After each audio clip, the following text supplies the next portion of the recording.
waxaan ku gawaado islaanta nabiga aflagaadeysay baan dad arkayay leh aan ka fiirsanay hadalkooda waa qof waalan leh ma waalle way miyir qabtaa idinku waxaad aragteen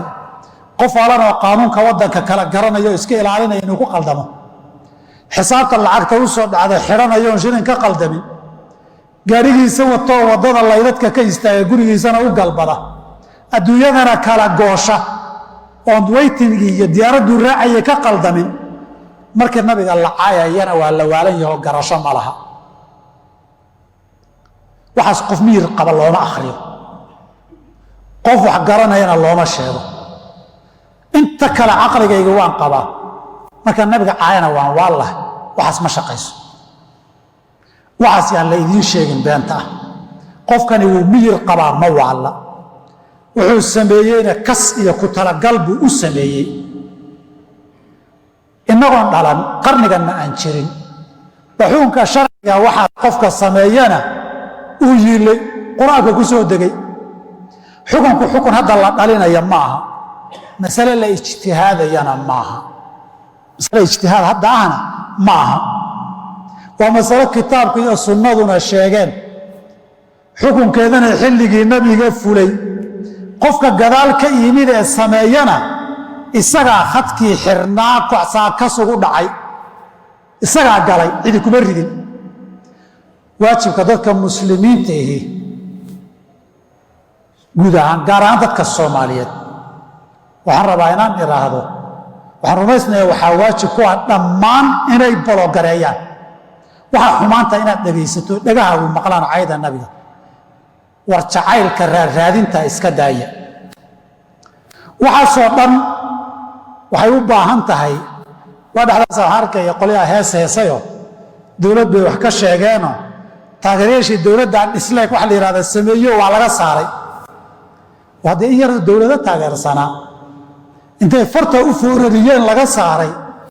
inta nabiga la caayiyey ama malaayiin baa fartaasa daqiiqad foorarisan haba la saare oo horta meeluu ku yaalla ku jiraba hala waaya marka koowaad marka labaad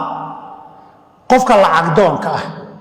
ee cayda nabiga dad badan ha soo galaan oo youtube lacag kaga hela leh ma intaad u buuxisaan baad lacagta inaad kown ugu shubaysaan misnaad wada bologaraysaan wey adigiiba haddaad sii gelayso oo hadafkii cayda laga lahaa nabigaba aad sii xaqiijinayso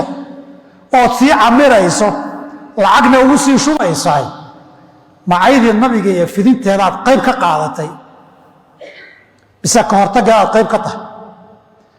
fal bay u baahan tahay ee af iyo eray uma baahna waxa ugu yaree fal aan samayn karnana soo lama nabigu ma dhihi alai salatu wasalaam man ra'aa minkum munkaran falyugayirhu biyadih fain lam yastatic fabilisanih fain lam yastatic fabiqalbih wadalika adcafu liimaan halkan adcafu liimaanku iska xidh waaye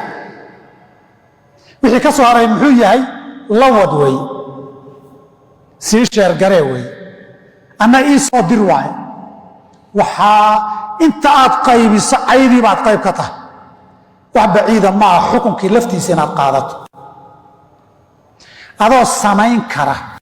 inaad qayb ka noqoto ka hortagga iyo tirtirkana inuu jiro lacag lagu hel aad qayb ka noqoto kolla dembi ka badbaadi maysa ma gaadhaysaa gaalnimadii iyo dadkii caayayna